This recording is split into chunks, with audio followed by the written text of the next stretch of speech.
Welcome to Virgo season. I'm recording this a couple days before it's starting, and yeah, we're gonna have 2 new moons this Virgo season, and that's kind of rare. It happens about every 33 months or so.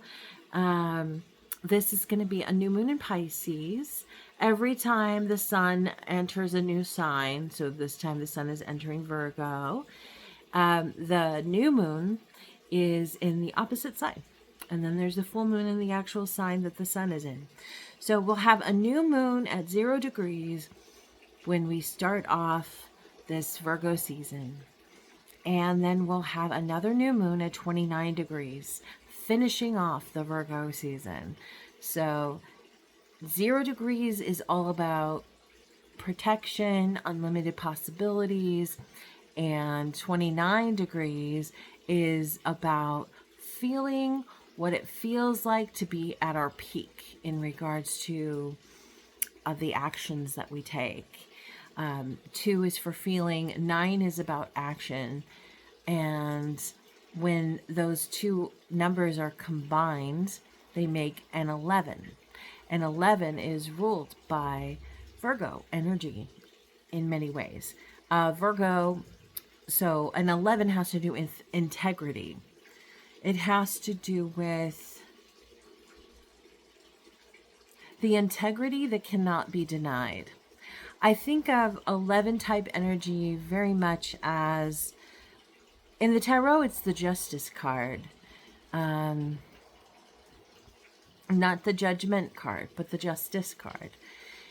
I think of the 11 type integrity energy as that which must not be denied, in the sense that it's sort of like, for those of you who have played chess, when you reach a stalemate, basically it's the end of the game where no one has won. So it ends up being a tie in some degrees, in some ways, because no one has won. You get a certain number of moves before it is determined that it is a tie, if a checkmate has not occurred. It is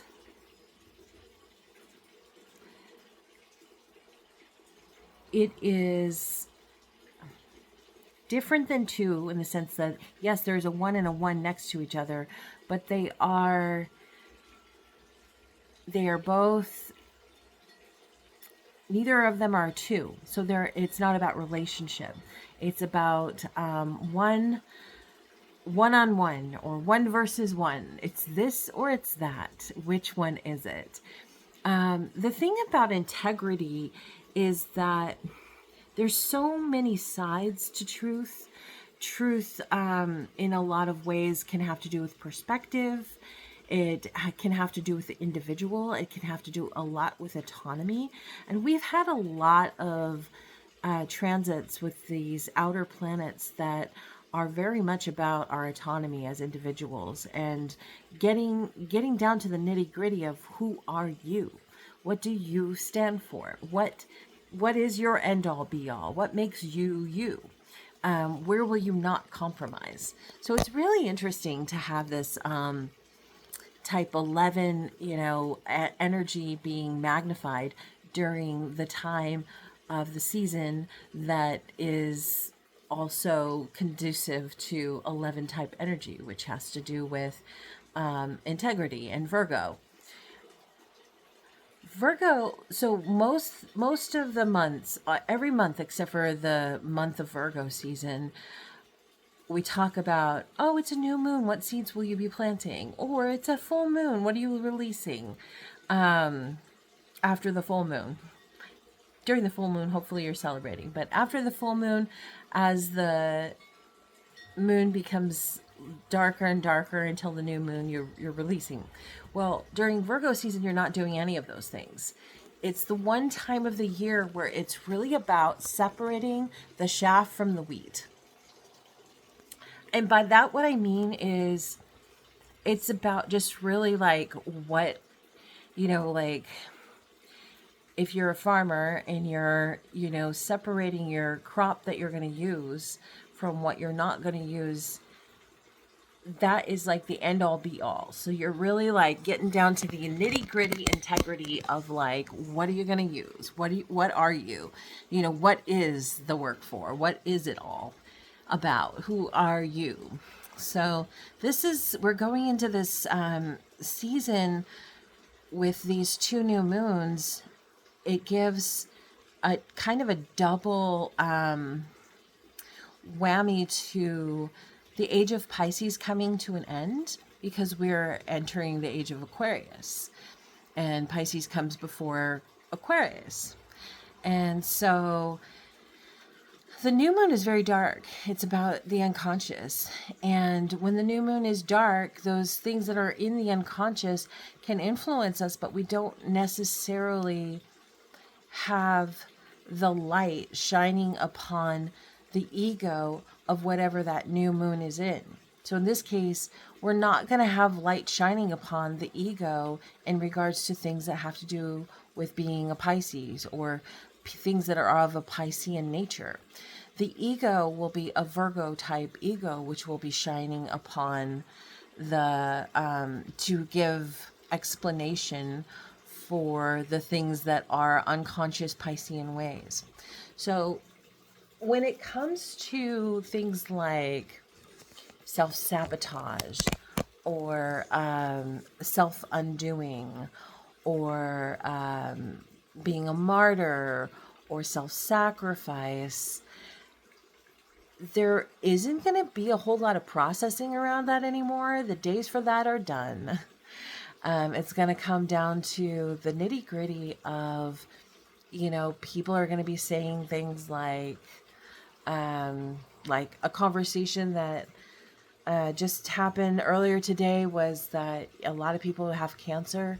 We were just talking about all the people that we know that have cancer, and how cancer has to do with denying the self until the point where the self is eating away at itself from self-denial.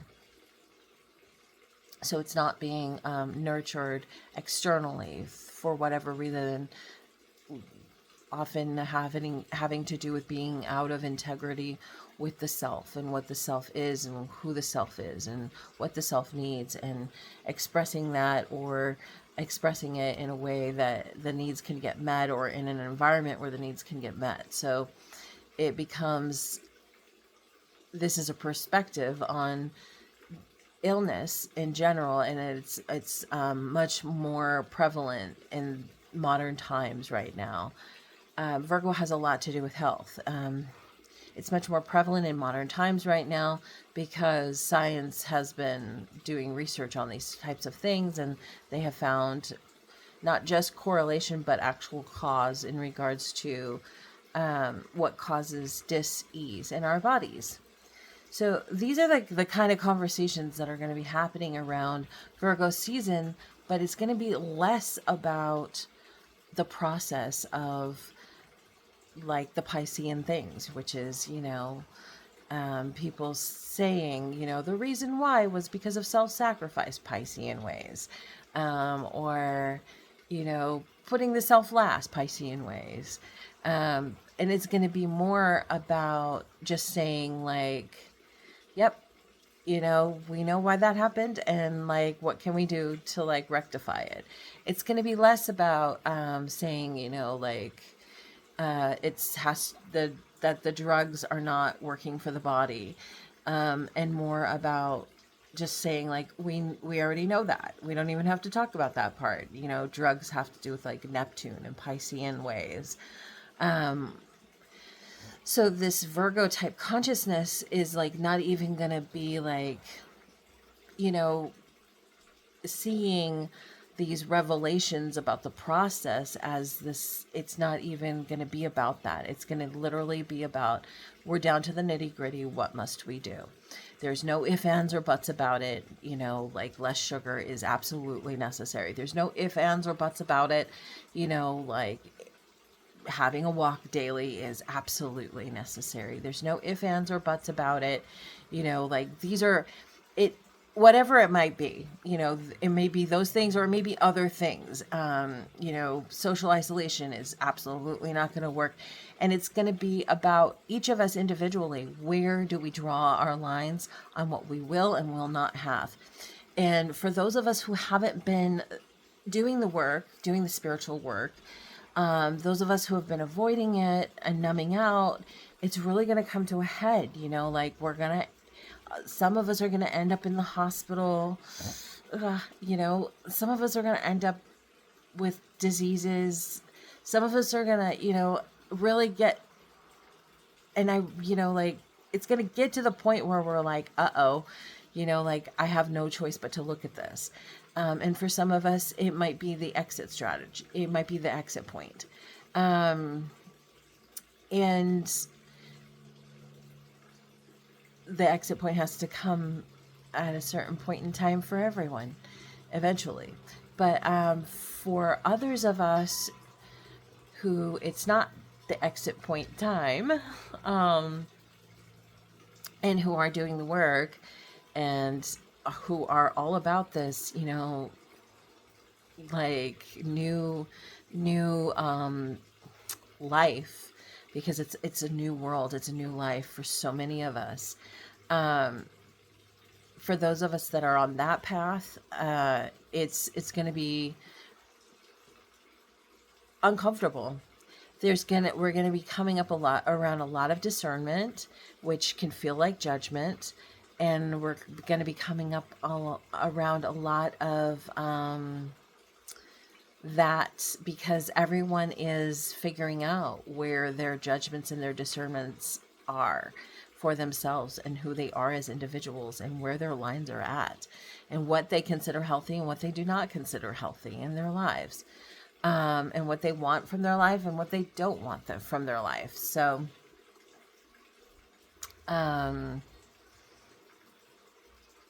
yeah, and I do see this very much as, and I'm not sure what other astrologers think about this, but I do see this as, in some ways, because of the yod. A yod is a type of triangle that appears in the celestial bodies, and the name of it means finger of God. So it's something that points to something very dramatic or important. And since the beginning of time, since people have been following the stars like their map, they have found that these particular alignments are definitely, without a doubt, important and have been accurate truths of predictions. So there's going to be a yod that has to do with Pluto, and Pluto has to do with karma and our past lives and our parallel lives and power and the life-death-life process. And Pisces is the oldest of all of the signs. And Pisces is very tuned in to past life karma and the other worlds and walking between worlds. So this is very much going to have to do with the unconscious stuff that we have still not let go of completely, that we take with us into the new life. It's kind of like some things just keep repeating until we get the lesson right, or until we solve the lesson, and then there's some other lesson. But it's kind of like winter always comes, and then there's those types of holidays that happen in winter. Summer always comes, and then there's those types of holidays that happen in summer. These things repeat, but they're not exactly the same each time they repeat. So each time they repeat, you have an opportunity to get the tinsel just the way you want it on the tree, or, look a certain way in that swimsuit, or whatever it might be. So these Piscean things, it's kind of at the point where it's in some ways too late to really decide what that written story is going to be. It's just part of the unconscious. But Virgo is going to point it out the way Virgo points it out. And the purpose of Virgo is to categorize and to organize and to get everything, get the hatches batted down, get ready for winter or summer, depending on which part of the the world you're in, but get ready for the next season. In Virgo is also like the new year in some parts of the world, has been for a long time. Africa. So yeah, there's going to be a lot of sensitivity. There's going to be a lot of what feels like criticism. There's going to be a lot of what feels like judgments. And it's going to have a lot to do with how we live our daily life, like how healthy are we, and how organized are we. In the beginning phases, starting on Saturday, the 22nd of August. So the first 10 days is going to be all about how we do that individually in our personal lives. So like anything from like, what type of toothpaste are you using when you brush your teeth out? Do you, or your oral hygiene to your, like how do you take care of, what do you eat every morning? What do you eat every night? Like, what are you putting in your body? There's still a lot of Aries aspects, and how we're going to start seeing how this helps or hinders our relationship with others. And then we go into from the around the 2nd of September till like till about the 12th of September, the next 10 days, we're going to be about kind of more like if we live with other people and communally, how is our home being run, or how is our community being run, and how organized are we in community, and how much integrity do we have in community. If they say that they're inclusive, are they really? Or, if they say that they stand for diversity, but they've got TERFs there, is it really diverse? Or if they say that they, support Black Lives Matter, but then they, have somebody who's like spreading KKK paraphernalia and propaganda and symbols on moon water bottles, like, are they, so it's going to come down to like, in community, what's full of integrity and what's not. Like, are they just tokenizing the one brown person in the group, and they still have that Roman cross on the drum when you first walk into their establishment? Or are they like legit, and then the next 10 days from the 12th until about the 22nd of September, we're going to be seeing it more in society. Where do we draw the line? When it comes to our health, when it comes to our environmental issues, and when it comes to the health of our well-being, and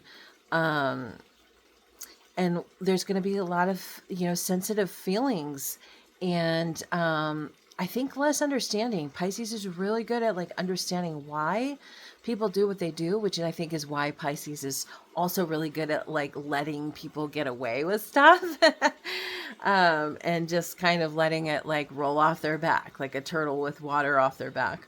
But that's going to be really dimmed down.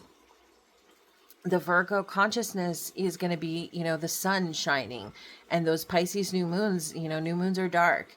So there's going to be a lot of criticism shining on these things that we feel really sensitive about, that like we've carried over, and that have brought up, self-sacrifice and things like that. And that have brought up sensitivities, and that have brought up, exploitation and martyrdom and things like that. So yeah, brace yourselves. I would recommend for this time to just do whatever you can to just remember that everyone's figuring it out for ourselves. And criticism is a reflection of the witness, the person bearing witness. And remember that person bearing witness is human too. And Also remember that you are also bearing witness to your own life. So those first 10 days, between August 22nd and September 2nd, really, make sure you're doing whatever you can during that time to really recognize, like, primarily you are your number one friend, and your opinion about your life matters more than anyone else's, first and primary. As long as, harm none, of course. Pisces and Virgo are really good at the whole harm none thing. But it is about service. We are opening up to becoming more than just one for one. We're starting to take a step towards that one for all. So, cheers and happy new moons. Oh, and there's an eclipse at the end of that too. So, go ahead and do some research on what that means astrologically. I know I will.